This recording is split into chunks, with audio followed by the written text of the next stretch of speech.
This is a gift from HapTop. It is a dog training collar. It has a quick operation guide for quick reference. It has the user manual. Do take your time to look through this. It has all sorts of instructions on how to set up the collar correctly, and then also some various tips and suggestions and other recommendations when using this product and training your dog.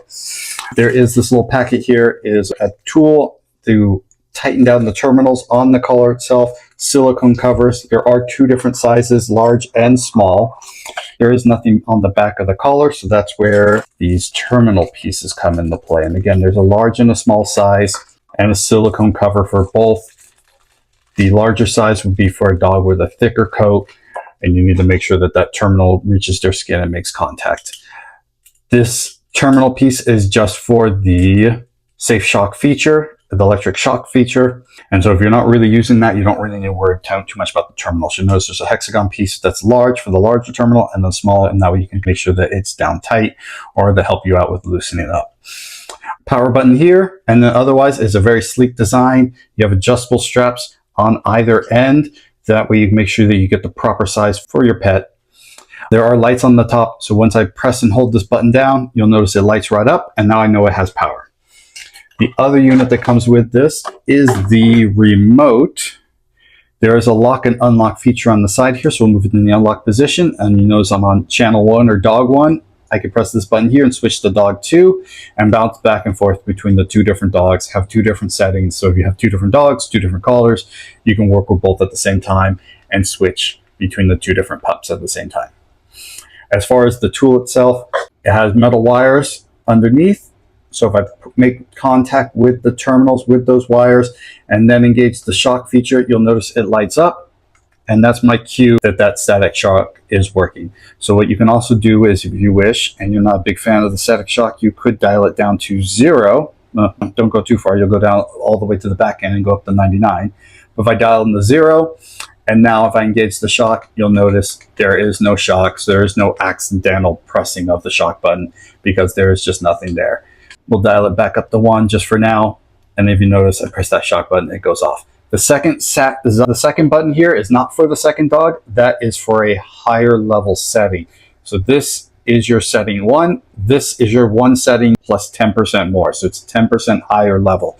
So if the dog's not listening, you can press the higher level and it gives a slightly larger charge to the static shock. There's a little bit more force behind it.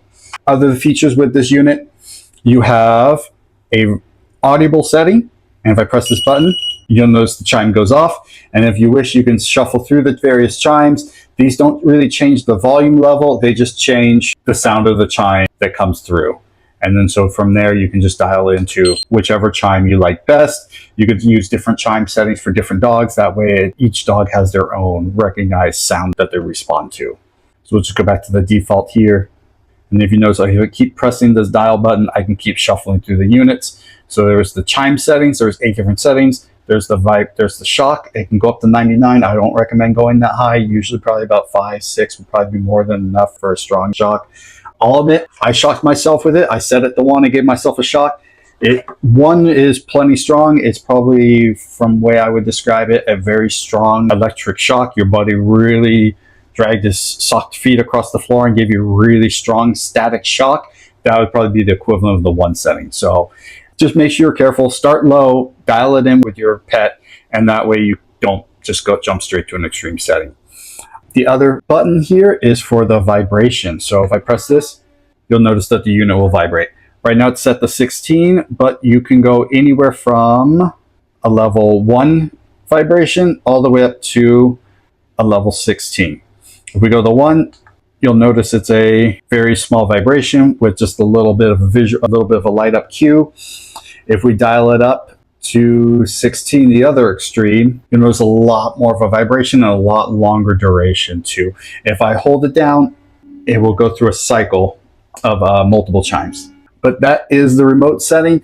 This one is waterproof, so it is safe to use. If you're training around rivers or lakes or anything like that, it is waterproof, so it should be durable.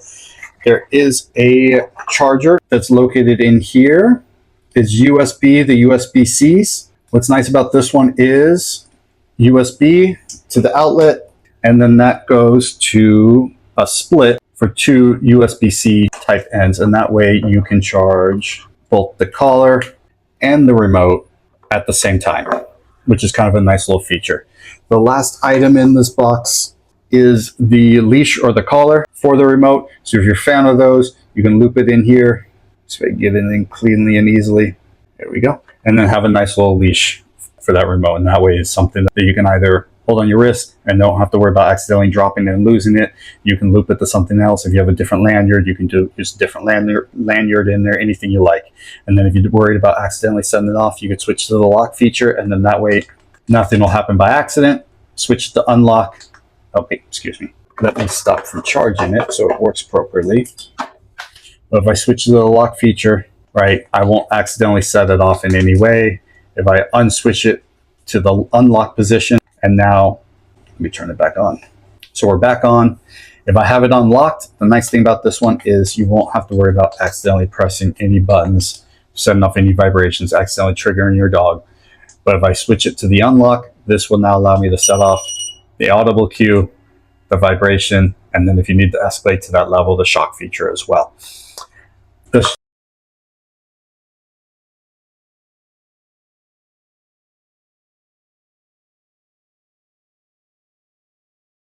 remote and the collar has a about 4,500 foot range. So it should be plenty large enough distance for any of your training purposes, or even if you just like to go outdoors with your dog and be able to recall them quickly with the collar and the remote. This is a great little unit. Check it out. Nice sleek designs. It is from HapTop Dog Training Collar.